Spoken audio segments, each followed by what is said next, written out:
తిరుమల తిరుపతి దేవస్థానంలో అన్యమత ఉద్యోగులపై చర్యలు ప్రారంభమయ్యాయి. చైర్మన్ బీఆర్ నాయుడు ఆదేశంతో అన్యమత సాంప్రదాయాలను పాటిస్తున్న ఉద్యోగులను తొలగించేందుకు రంగం సిద్ధమైంది. అన్యమత ఉద్యోగులను ప్రభుత్వ శాఖలకు బదిలీ లేదా వీఆర్ఎస్ ఇచ్చి బయటకు పంపాలని ఇటీవల తిరుమల తిరుపతి దేవస్థాన బోర్డు తీర్మానం చేసింది.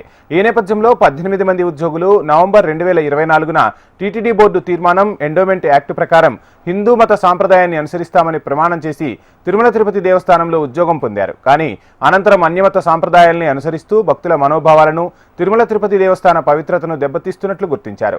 18 మంది అన్యమత ఉద్యోగుల్లో ఎవరైనా తిరుమల తిరుపతి దేవస్థాన అనుబంధ ఆలయాల్లో, ఆలయ అనుబంధ విభాగాల్లో పనిచేస్తున్నట్లయితే వెంటనే బదిలీ చేయాలని తిరుమల తిరుపతి దేవస్థానం ఉత్తర్వులు జారీ చేసింది. ఇకపై సదరు ఉద్యోగులను తిరుమల తిరుపతి దేవస్థాన ఆలయాల్లో జరిగే ఉత్సవాలు, ఊరేగింపులు, ఇతర హిందూ కార్యక్రమాల విధులకు నియమించకూడదని స్పష్టమైన ఆదేశాలు ఇచ్చింది.